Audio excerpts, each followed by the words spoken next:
categori dysgwr sydd wedi gwneud y cynnydd gorau ar lefel mynediad neu sylfaen. Learner who's made the best progress at entry or foundation level. Nawr fe dderbyniwyd nifer uchel o enwebiadau o safon uchel yn y categori hwn gan roi cryn her i'r panel beirniadu.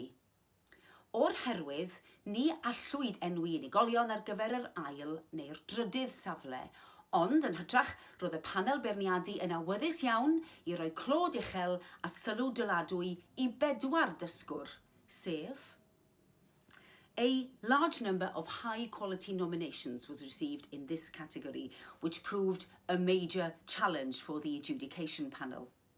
And as such, it wasn't possible to select individuals for the second and third positions. But the adjudication panel were eager to give due attention and high praise to 4 learners, who are Sam Owen, Dysgwr Cymraeg Gwaith addysg bellach yng ngrŵp colegau NPTC. Work Welsh Further Education learner at NPTC Group of Colleges.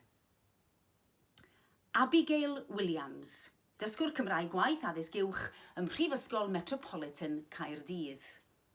Work Welsh Higher Education learner at Cardiff Metropolitan University. Jenny Williamson, Dysgwr cwrs dwys Dysgu Cymraeg Gwaith yn Llyfrgell Genedlaethol Cymru. Intensive Work Welsh Learn course learner at National Library of Wales. And Julia Davis, Dysgwr Cymraeg Gwaith addysg bellach yng Ngholeg Sir Benfro. Work Welsh Further Education learner at Pembrokeshire College. Y dysgwr sy'n ennill y wobr am y dysgwr Cymraeg Gwaith sydd wedi gwneud y cynnydd gorau ar lefel mynediad neu sylfaen yw. And the award for Work Welsh learner who's made the best progress at entry or foundation level 2020 is Sasha Barber, Dysgwr Cymraeg Gwaith addysg bellach yng Ngholeg Pen y Bont. Work Welsh Further Education learner at Bridgend College. Mae Sasha wedi llwyddo i sicrhau bod defnydd o'r Gymraeg yn ei dosbarthiadau hi wedi cynyddu gan roi cyfleoedd i fyfyrwyr ddysgu'r Cymraeg ac i ddefnyddio'r Gymraeg. Bu Sasha yn cyfarfod gyda'i thiwtor yn wythnosol ar gyfer sesiynau mentora ac i drafod sut i ymgorffori'r Gymraeg yn ei maes dysgu.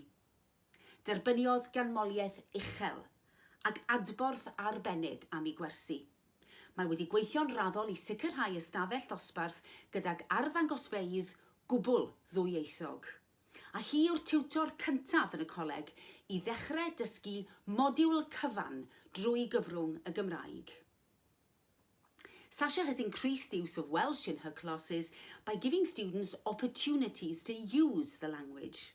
She met with her tutor for one-to-one sessions to improve her Welsh, practice her Welsh, and discussed how to incorporate Welsh into her area of learning. She received high praise and outstanding feedback for her lessons, and she's worked steadily to ensure that her classroom is fully bilingual. Its displays are bilingual, and she is the first college tutor to start teaching a whole module bilingually.